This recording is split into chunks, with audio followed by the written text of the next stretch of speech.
देखो बच्चों, राजस्थान के चौहान हम टॉपिक जो कल शुरू किया था, तो अब राजस्थान के चौहान पढ़ेंगे। राजस्थान के चौहानों की मैंने आपको एक मूल शाखा सहित 8 शाखाएं बताई थी। सांबर, स्पार्लक, शाकंभरी के चौहान, फिर उनकी मैंने 7 शाखाएं बताई थी। और सबसे पहले हमने शुरू किया था सांबर स्पार्लक के चौहान, और इसमें हमने इनके संस्थापक वासुदेव ये पढ़ लिया। वासुदेव के बाद मैंने आपको बताया था कि इसका उत्तराधिकारी सामंत राज था, और सामंत राज के बाद मैंने आपको बताया था गोवक प्रथम, जिसने चौहानों के इष्ट देव हर्षनाथ के मंदिर का निर्माण करवाया था। तो गोवक प्रथम, इसके बाद आज हम शुरू करेंगे चौहान वंश के बारे में। तो मेरी बात को ध्यान से सुनते रहिएगा। गोवक प्रथम, तो इसके बाद चौहानों में गोवक प्रथम के बाद एक उत्तराधिकारी जो प्रमुख, जिसके बारे में प्रश्न आता है, वह है चंदन राज। चंदन राज, तो चंदन राज के बारे में आपको थोड़ा सा बता रहा हूं कि चंदन राज सांबर का चौहान शासक बना। सांबर का चौहान शासक बना, और चंदन राज की पत्नी, जिसे कहते हैं रुद्राणी, क्या कहते हैं? रुद्राणी। और इसका एक दूसरा नाम था आतम प्रभा। आतम प्रभा। चंदन राज सांबर का चौहान शासक बना, इसकी पत्नी रुद्राणी आतम प्रभा थी। और ये कहते हैं यौगिक क्रिया में निपुण थी। यौगिक क्रिया में निपुण थी, और साथ में शिव भगत थी। साथ में क्या थी? शिव भगत थी। यौगिक क्रिया में निपुण और साथ में शिव भगत थी। और इस रुद्राणी आत्म प्रभा के बारे में कहा जाता है कि ये काल सर्प रोग से पीड़ित थी। काल सर्प रोग से पीड़ित थी। काल सर्प रोग से पीड़ित थी। और कहते हैं कि काल सर्प रोग से मुक्ति पाने के लिए इसने पुष्कर झील के किनारे एक शिवलिंग स्थापित करवाया। क्योंकि शिव जी की भगत थी, तो शिवलिंग स्थापित करवाएंगे। काल सर्प रोग से पीड़ित, पुष्कर झील के किनारे एक शिवलिंग की स्थापना करवाई गई। और इस शिवलिंग की प्राण प्रतिष्ठा के लिए कहते हैं कि प्रतिदिन पुष्कर झील के किनारे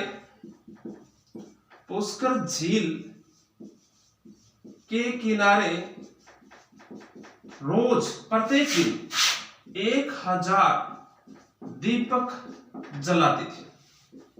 1000 दीपक जलाती थी। ठीक है। तो चंदन राज के बारे में मैंने आपको बताया है कि चंदन राज सांबर का चौहान शासक बना। इसकी पत्नी रुद्राणी आत्म प्रभा थी, योगी क्रिया में निपुण थी, और शिवजी की भगत थी। और ये काल सर्प रोग से पीड़ित थी। काल सर्प रोग से पीड़ित। और कहते हैं कि इस रोग से मुक्ति पाने के लिए इसने पुष्कर झील के किनारे एक शिवलिंग स्थापित करवाया था। और इस शिवलिंग की प्राण प्रतिष्ठा के लिए कहते हैं कि पुष्कर झील के किनारे शिवलिंग के सामने 1000 दीपक रोज जलाती थी। ठीक है। अब देखो, चंदन राज के बाद के उत्तराधिकारियों में एक प्रमुख शासक वाकपति राज प्रथम का नाम सुना है आपने? वाकपति राज प्रथम। वाकपति राज प्रथम, इसने उपाधि धारण की थी। इसे बपराज और महाराज भी कहा जाता है। इसे बपराज और महाराज भी कहा जाता है वाकपति राज प्रथम को। और इसने कहते हैं कि प्रतिहारों को पराजित करके कुछ भागों पर अधिकार किया था। और कहते हैं कि एक महान योद्धा के रूप में इसकी पहचान होती है, महान योद्धा। और कहते हैं कि इसने 188 युद्ध विजय किए थे। इसने 188 युद्ध विजय किए थे। वाकपति राज प्रथम ने उपाधि धारण की थी बपराज और महाराज की, और प्रतिहारों के कुछ भागों को उसने विजय किया था, और एक महान योद्धा के रूप में इसको जाना जाता है सांबर के चौहान शासकों में, और इसने 188 युद्ध विजय किए थे। तो सांबर का चौहान शासक जिसने 188 युद्ध विजय किए थे वाकपतिराज प्रथम। सांबर का चौहान शासक जिसने बपराज और महाराज की उपाधि धारण की थी वाकपतिराज प्रथम। सांबर का चौहान शासक जिसकी पत्नी रुद्राणी आत्मप्रभा चंदनराज, और रुद्राणी कहते हैं कि योगी क्रिया में निपुण और शिव भगत थी, काल सर्प रोग से पीड़ित थी, और इस रोग से मुक्ति पाने के लिए कहते हैं कि पुष्कर झील के किनारे शिवलिंग स्थापित करवाया था, और इस शिवलिंग के सामने पुष्कर झील के किनारे कहते हैं कि रोजाना 1000 दीपक जलाते थे। सुनो, अच्छा, वाकपतिराज प्रथम, इसके बाद इनके उत्तराधिकारियों में आपने गोविंद तृतीय का नाम सुना है। गोविंद तृतीय, गोविंद तृतीय सांबर का चौहान शासक बना गोविंद तृतीय, और गोविंद तृतीय को कहते हैं वैरित भट्ट, क्या कहते हैं इसको, वैरित भट्ट, और इसने शत्रु विनाशक, शत्रु विनाशक, शत्रुओं का नाश करने वाला, शत्रु विनाशक, शत्रुओं का नाश करने वाला, वैरित भट्ट, दुश्मनों का सफाया करने वाला, कई उपाधियां इसने धारण की थी गोविंद तृतीय ने। सांबर का चौहान शासक वैरित भट्ट, शत्रु विनाशक। किस सांबर के चौहान शासक को वैरित भट्ट कहा जाता है? उत्तर क्या होगा? गोविंद तृतीय। ठीक है, और सुनो, गोविंद तृतीय के बारे में एक फारसी इतिहासकार फरिश्ता ने कहा है कि गोविंद तृतीय ने गजनी के शासक को मारवाड़ में आगे बढ़ने से रोका था, आगे बढ़ने से रोका था। किसने रोका था? गोविंद तृतीय। फरिश्ता के अनुसार, फारसी इतिहास का फरिश्ता ने कहा है कि सांबर का वह चौहान शासक जिसने गजनी अफगानिस्तान, जहां मोहम्मद गजनवी गजनी का था, मोहम्मद गौरी गजनी का था, उसी गजनी की मैं बात कर रहा हूं। तो कहते हैं कि गजनी के शासक को मारवाड़ में आगे बढ़ने से रोकने वाला सांबर का चौहान शासक कौन होगा? गोविंद तृतीय। कौन होगा? गोविंद तृतीय होगा। अब सुनो, इसके बाद जो मैं बात कर रहा हूं आपसे, गोविंद तृतीय के बाद कहते हैं कि एक इनका उत्तराधिकारी आगे शासकों में वाकपति राज द्वितीय। वाकपति राज द्वितीय सांबर का चौहान शासक बना, और वाकपति राज द्वितीय का इसका एक पुत्र था लक्ष्मण। क्या नाम था इसका? लक्ष्मण नाम था। और लक्ष्मण ने ही कहते हैं कि नाडोल के चौहानों की नींव रखी थी 960 ईस्वी।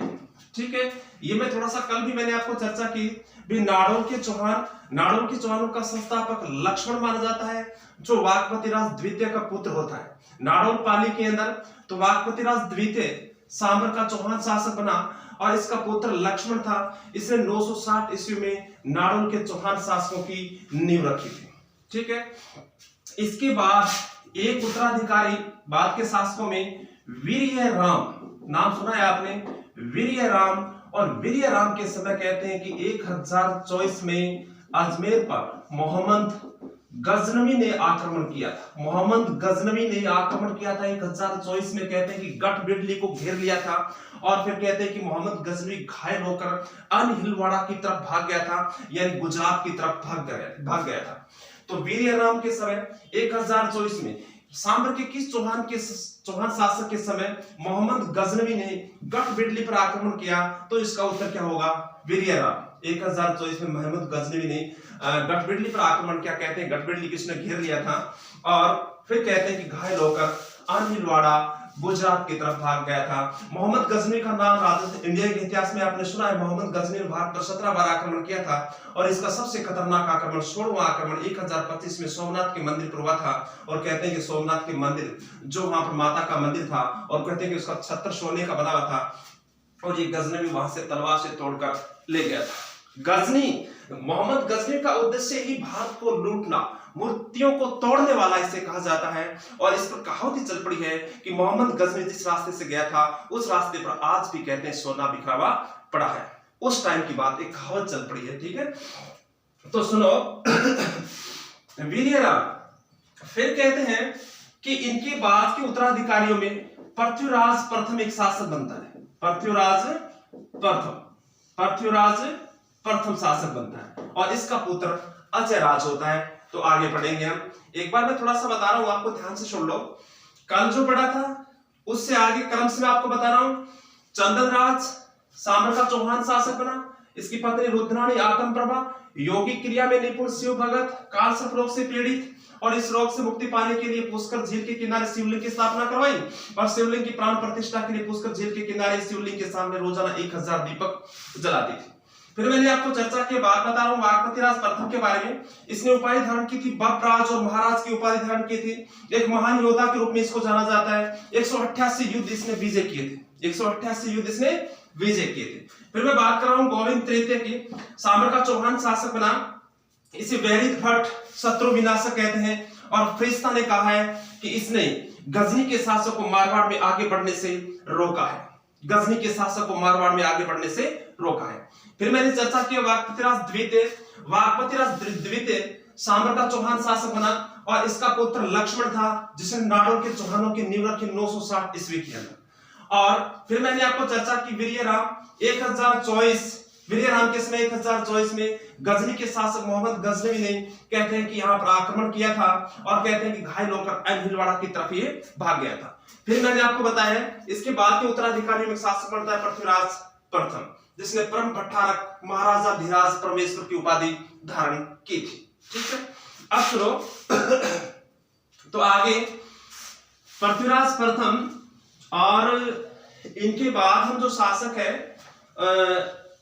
आपने अजय राज का नाम सुना होगा, जो प्रमुख शासकों में नाम इसका आता है और सबसे ज्यादा जो प्रश्न आते हैं वो कहते हैं कि अजय राज, अर्णोराज, विजयराज और पृथ्वीराज चौहान के बारे में इस मूल शाखा के अंदर सबसे ज्यादा जो क्वेश्चनों का जो फोकस रहता है वो इन्हीं शासकों पर रहता है। ठीक है, अब सुनो तो अगला हमारा शासक है अजय राज।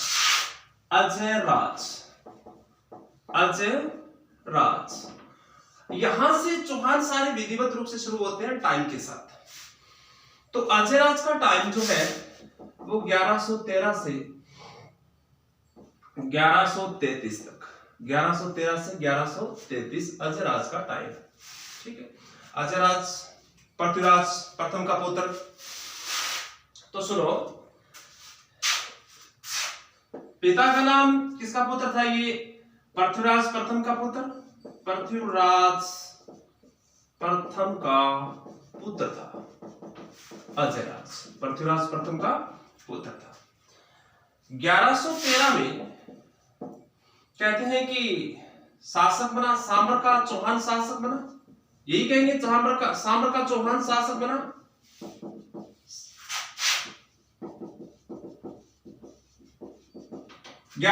में सांबर का चौहान शासक बना अजय राज, पृथ्वीराज प्रथम का पुत्र। इसलिए कहते हैं कि अजय राज ने सबसे महत्वपूर्ण बात है, सबसे ज्यादा जो क्वेश्चन आते हैं, इसने 1113 में अजमेर नगर को बसाया। अजमेर नगर को बसाया, अजमेर नगर की स्थापना की, जिसको कहते हैं अजय मेरू। क्या कहते हैं इसको? अजय मेरू कहते हैं। क्या कहते हैं? अजय मेरू कहते हैं।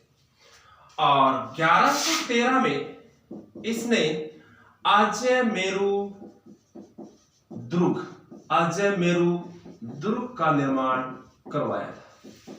अजय मेरू दुर्ग का निर्माण करवाया था।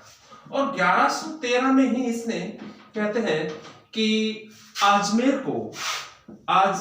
को अपनी राजधानी बनाया था। अजमेर को अपनी राजधानी बनाया था। तो तीन बातें हैं बच्चों ये। 1113 में अजमेर नगर को बसा, जिसे अजमेर कहते हैं। 1113 में अजमेर दुर्ग का निर्माण करवाया। 1113 में अजमेर को अपनी राजधानी बनाया। हम ये कह सकते हैं कि अजमेर के चौहानों का संस्थापक, अजमेर के चौहानों का संस्थापक क्या होगा? अजय राज। अजमेर को सबसे पहले राजधानी बनाने वाला शासक कौन होगा? अजय राज। अजमेर के चौहानों चौहानों का संस्थापक ये कह सकते हैं भाई अजमेर के चौहानों में सबसे पहले, इससे पहले तो सांबर के चौहान थे, सपादक्ष के चौहान थे, शाकंभरी के चौहान बोलते हैं। अजमेर के चौहान इसको इसलिए कहते हैं, इस शाखा को अजमेर के चौहान कहते हैं तो क्योंकि सबसे पहले अजमेर नगर बसाने वाला अजयराज था और अजमेर दुर्ग का निर्माण भी इसने करवाया था। और अजमेर को राजधानी बनाने वाला पहला चौहान शासक कौन था? अजयराज था। ठीक है। अच्छा, अजयराज ने क्या किया कि अजयमेरु दुर्ग,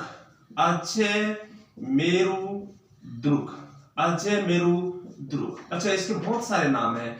इसको कहते हैं गठ बिठली कहते हैं। क्या कहते हैं? गठ बिठली कहते हैं। गठ बिठली एक पहाड़ी का नाम है और इस दुर्ग को अरावली का अरमान कहते हैं। क्या कहते हैं? अरावली का अरमान कहते हैं।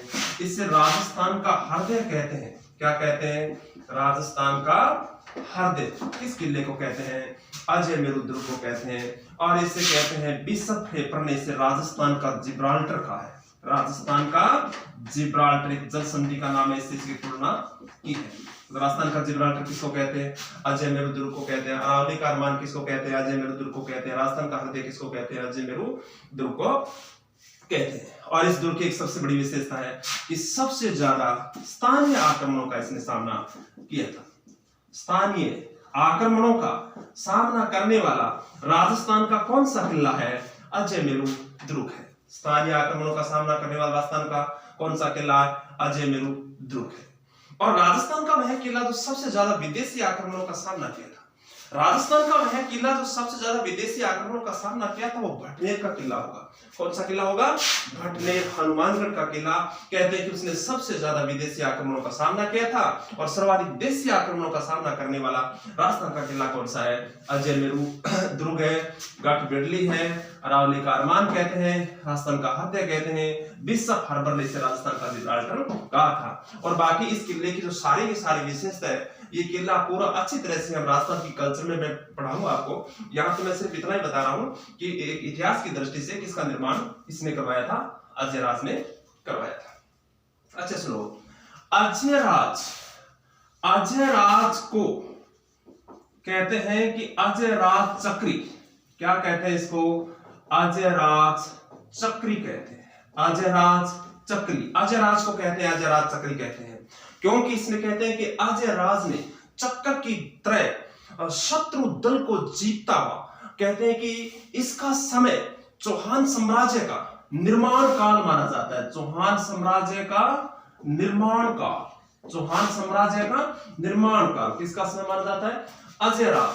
तो अजयराज चक्री इसलिए कहते हैं कि चक्कर की तरह, इसने कहते हैं कि आसपास के सारे क्षेत्रों को विजय इसने कर लिया था, इसलिए इसको अजयराज चक्री कहते हैं। और इसका समय चौहान साम्राज्य का निर्माण काल माना जाता है। ठीक है। अजयराज ने, सुनो एक बहुत ही वेरी इंपॉर्टेंट बात बता रहा हूं जो मैंने आज तक आपको नहीं बताई, कि अजयराज की पत्नी थी सोमलेखा। क्या नाम था इसका? सोमलेखा। और इसे सोमलवती भी कहते हैं। क्या कहते हैं इसे? सोमलवती। क्या कहते हैं? सोमलवती कहते हैं। ठीक है। सोमलेखा, सोमलवती। अजयराज ने अपने शासनकाल में चांदी के सिक्के चलाए थे। चांदी के सिक्के चलाए थे जिस पर नाम लिखा हुआ था अजयराज देव। क्या नाम लिखा हुआ था? अजयराज देव। प्रिय अजयराज देव, ये इसके नाम लिखे हुए थे चांदी के सिक्कों पर। और चांदी के सिक्कों पर कहते हैं कि इसकी महारानी सोमलेखा, सोमलवती का नाम भी मिलता है। इसकी महारानी सोमलेखा, सोमलवती का नाम भी मिलता है। और कहते हैं कि राजस्थान की प्रथम महारानी सोमलेखा, सोमलवती, जिसके नाम की मुद्रा चलाई गई थी, सिक्कों पर इसका नाम अंकित हुआ था और ये राजस्थान की पहली महारानी मानी जाती है, सोमलेखा, सोमलवती। तो चांदी के सिक्के चलाने वाला अजमेर का चौहान शासक कौन है? अजयराज। ठीक है। अब सुनो, अजयराज ने कहते हैं उज्जैन पर आक्रमण किया था। कहां किया था? उज्जैन पर इसने आक्रमण किया था। उज्जैन वर्तमान मध्य प्रदेश, उज्जैन क्षिप्रा नदी के तट पर बसा हुआ शहर है। और उज्जैन क्षिप्रा नदी, जहां पर दुर्गादास का स्मारक बना है, दुर्गादास राठौड़ जो मारवाड़ के राठौड़ों का स्वामी भगत, मैं उस उज्जैन की बात कर रहा हूं। और यहाँ उज्जैन पर आक्रमण किया और कहते हैं कि मालवा का शासक नरवर्मन, नाम सुना है आपने, मालवा के शासक नरवर्मन को पराजित करके इसके सेनापति सुल्हाना को बंदी बनाया था इसने। सुल्हाना, उसके सेनापति सुल्हाना को बंदी बनाने वाला चौहान शासक कौन है? अजयराज। कौन है? अजयराज है। तो मालवा के शासक नरवर्मन को पराजित करके उसके सेनापति सुल्हाना को बंदी बनाया था अजयराज ने। और कहते हैं कि अजयराज ने अपने जीवन के अंतिम समय में 1130 में कहते हैं कि इसने राजपाट छोड़ दिया और एक पुष्कर झील के किनारे तपस्या करने लग गया था और फिर इसका उत्तराधिकारी बना था अर्णोराज। कौन बना था? अर्णोराज बना था। ठीक है, तो सुनो मेरी बात को अच्छी तरह से, एक बार और सुन लो कि हम जो पढ़ रहे हैं वो अजयराज है। 1113 से 1133 इसका टाइम बताया मैंने। पृथ्वीराज प्रथम का पुत्र, सामर का चौहान शासक 1113 में शासक बनते सबसे पहले इसने एक नगरी बसा दिया और उसका नाम था अजमेर। अजमेर कहते हैं, अजमेर का प्राचीन नाम क्या है? अजमेर। 1113 के अंदर अजमेर नगर की स्थापना हुई, जिस प्रकार से 1727 में जयपुर बना था। 1727 में जयपुर बना था। जयपुर की स्थापना किसने करवाई थी? भाई जयसिंह ने। 1459 में जोधपुर बसा था, राव जोधा ने बसाया था। और 1559 में उदयपुर बसा था, मेवाड़ के शासक उदय सिंह ने उदयपुर बसाया था। इसी प्रकार से 1113 के अंदर अजमेर को बसाने वाला अजयराज, अजमेर को बसाने वाला कौन था? अजयराज। और अजमेर दुर्ग का इसने निर्माण करवाया था। अजमेर को अपनी राजधानी बनाने वाला शासक, अजमेर को राजधानी बनाने वाला चौहान शासक कौन है? अजयराज है। और अजमेर दुर्ग, इसको गठवेटली कहते हैं, अरावली का अरमान कहते हैं, इसे राजस्थान का हृदय कहते हैं। 20 फरवरी से राजस्थान का जिब्राल्टर का है, 20 फरवरी से राजस्थान का जिब्राल्टर का है। और राजस्थान का वह किला, राजस्थान का वह किला जिस पर सबसे ज्यादा स्थानीय आक्रमण, देशी आक्रमणों का सामना किया था, वो अजयमेरु दुर्ग ने किया था। और सबसे ज्यादा विदेशी आक्रमणों का सामना करने वाला राजस्थान का किला कौन सा है? भटनेर दुर्ग हनुमानगढ़। भटनेर दुर्ग हनुमानगढ़। अच्छा सुनो, फिर मैंने आपको ये बताया था कि अजयराज का उपनाम कहते हैं कि अजयराज चक्री कहते हैं, क्योंकि चक्र की तरह इसने दूर दूर के अपने आसपास के क्षेत्र और दूर के क्षेत्रों को इसने विजय कर लिया, शत्रु दल को चीरते हुए।